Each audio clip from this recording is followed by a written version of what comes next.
Don't be so poor that all you have is money. Even though money is considered to be wealth, there are other things that carry more value than money. Hi guys, welcome to today's video. If you're a returning subscriber, thank you for sticking with me. And if you're new to the channel, my name is JCB and I'm pleased to have you. Make sure you stick around. In today's video, we're going to be reflecting on the parable of the rich fool. It is one parable that Jesus uses to warn us against misplaced trust, self-centeredness, and he uses it to point us to what true riches means in the sight of God. Without further ado, let's dive right in. Our anchor scripture for today is Luke chapter 12 from verse 13 to 21, and it says, "A man in the crowd said to Jesus, 'Teacher, tell my brother to divide with me the property our father left us.' Jesus answered him, 'My friend, who gave me the right to judge or to divide the property between you two?' And he went on to say to them all, 'Watch out and guard yourself from every kind of greed, because a person's true life is not made up of the things he owns, no matter how rich he may be.' Then Jesus told them this parable. 'There was once a rich man who had land which bore good crops. He began to think to himself, 'I haven't anywhere to keep all my crops. What can I do? This is what I will do,' he told himself. 'I will tear down my barns and build bigger ones, where I will store my corn and all my other goods. Then I will say to myself, lucky man, you have all the good things you need for many years. Take life easy, eat, drink, and enjoy yourself.' But God said to him, 'You fool, this very night you will have to give up your life. Then who will get all these things you have kept for yourself?' And Jesus concluded, 'This is how it is with those who pile up riches for themselves, but are not rich in God's sight.'" The word of the Lord. Thanks be to God. This is a parable that is still very relevant in this time and in this age, because most of us may not necessarily be gathering crops, but we're building barns of our own.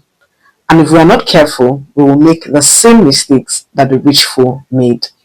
Now, what are the mistakes that this rich fool in this parable made? Number one, self-centeredness. If you read from verse 18 down, you would find it littered with the word I, myself. He had no consideration for those who were around him, and he also didn't even have any consideration for God who, brought the crops. One might be moved to ask, is God against building barns? The answer is no. The problem was the posture of his heart. He was beginning to idolize what was given to him, and that was a mistake. The second mistake, false security. He thought that his possession would be able to guarantee his tomorrow.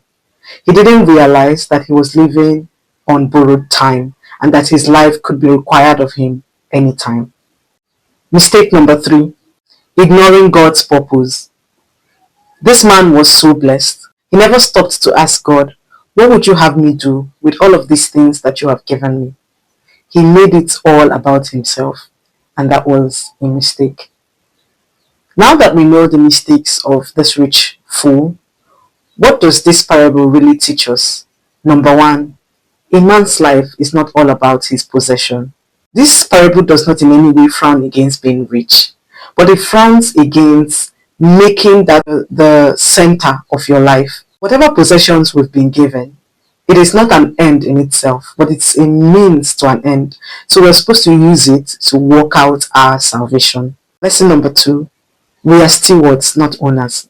No matter what we have, we must never forget that everything that we have was given to us. We are not the owners, we are just stewards. And we must remember that we will have to give account of how we used those things that were given to us. How will your account be?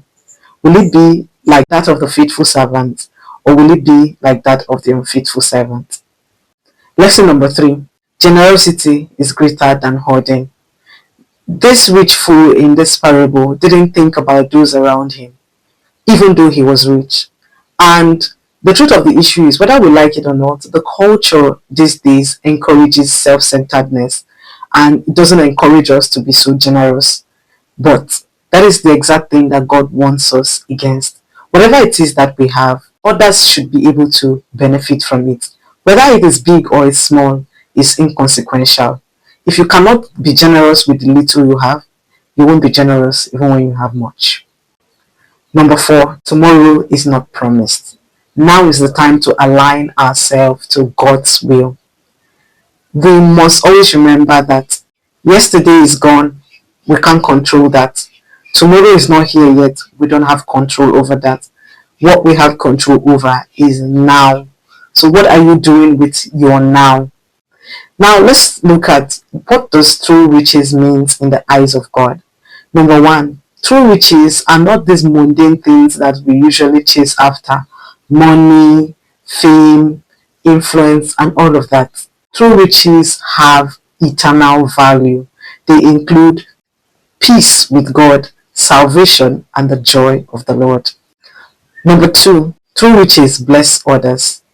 If you are genuinely rich in God, you must be generous with those around you. Number 3, true riches prepare us for eternity. Like I mentioned earlier, whatever it is that we have, it only becomes true riches if we can use it to work out our salvation. If we're not using it for that purpose, then the aim is defeated. In this parable, Jesus warns us about a life that is self-centered, a life of me, myself, and I. Even though the culture teaches us these things, it is one thing that Jesus warns us against, because just as the parable puts it, a man's life does not consist of all he owns, no matter how rich he is. Let's not get carried away. The bands may be different today, but the danger is still the same. Apostle Joshua Selman once said, "Don't be so poor that all you have is money." Even though money is considered to be wealth, there are other things that carry more value than money. I hope that this has blessed you. If it has, please go ahead and like and share this video. Until my next one, stay joyful, stay prayed up, stay blessed. Bye for now.